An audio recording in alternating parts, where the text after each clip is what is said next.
You were listening to chartingwealth.com for Tuesday, the 14th of June, 2016. Let's jump right into things. What do we see going on? Well, we always start with IYY with our 2-day chart, which is showing a big downturn. We have a red down candle. It is a strong down candle with a bottom wick after a nice green series of green up candles on the 2-day chart. 1, 2, 3, 4, 5, 6, 7. And they're broken by a big red down candle punching through our 2-day trend line, not yet crossed over on the big chart on either the MACD crossing over the signal line, the blue MACD crossing over the red signal line going down, and our derivative oscillator is still in the positive. We can see the movement getting very close to crossing over going down. If we look at our 4-hour chart, we can see what's going on intraday. Since the market started weakening back on Wednesday the 8th, well, it didn't weaken actually until Thursday the 9th, and then big time down on Friday the 10th. But we started to see both 4-hour candles on Thursday were spinning tops, which of course can mean indecision in the marketplace, not as much as a doji per se, but again, spinning tops followed by huge down red candles. We've seen 4 of those in a row, down throughout the day on Friday, down throughout the day on Monday, punched through the 2-day trend line on the end of the day on Friday and continued on down on Monday. Crossover going down on the 9th. Now, again, we don't have a confirmed crossover yet on the total market on the 2-day chart. We'll just continue to watch and see if that happens. The market was down 0.68%.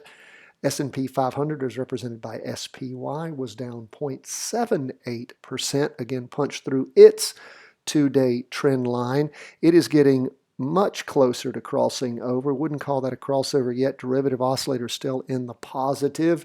If we look at our 4-hour chart on the SPY, we see somewhat similar. It was actually down harder on Thursday the 9th.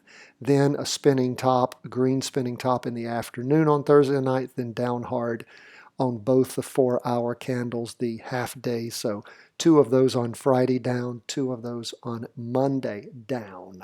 So that's where we are on the S&P 500, waiting to see if we have a confirmed crossover going down on our big chart. Last index we're going to look at before we get to gold is the Qs. It was down the most of all 3 indexes over the course of Monday. It was down 0.84%, pushed through its 2-day trend line actually back on Thursday, on that 2-day candle, it pushed through the 2-day trend line. And then we have a big red down candle with a wick about 1/3 of the length of the 2-day candle that we have on the 13th. We still don't have a crossover going down yet. Derivative oscillator still in the positive, so we'll continue to watch. If we go to our 4-hour chart, what do we see? Well, we see, and we talked about this, the way that the Qs was sliding sideways since all the way back on the afternoon of the 31st of May, and then just continued at the beginning of June to slide sideways, and then really caught wind once it punched through our 2-day trend line on the 9th, and then rocketed down the 10th and Monday the 13th. So that is where we are on the Qs. Again, it is confirmed down moves. Might want to wait and see if we have any upward movement in our 4-hour chart to find a getting in point for this down move. And those of you who haven't listened to us a lot might say, wait a minute, why would I want to get on a down move on the Qs? Well, you wouldn't. You'd want to get in on a down move on something like QID. Quebec, India, Delta. What is that? Well, that is the ProShares Ultra Short Qs. It actually goes up when the Qs goes down. Isn't that interesting? It's an inverse fund. That's what's so cool about being more of a sophisticated investor. You can figure out how to make money when the market's going down. There are inverse funds. There are inverse funds on the S&P 500. There are inverse funds on the Qs. There's inverse funds on gold, which you wouldn't want to be in right now because gold is going up, and that's where we're going to next. What's going on with gold? Gold actually crossed over with this new candle going up. It switched at the same time the derivative oscillator flipped. Now gold started going up back on the candle, on the 2-day candle on the 3rd of June. So we have now 4 2-day candles moving up, big, strong up movements, the last 3 candles at least. The biggest was the candle that closed on the 9th, Thursday, and then of course the candle we have for the 13th that represents the 10th and the 13th. Big, strong up candle. That's what pushed us through. So what are we waiting for in gold to figure out how to get in? Well, we're waiting for a pullback.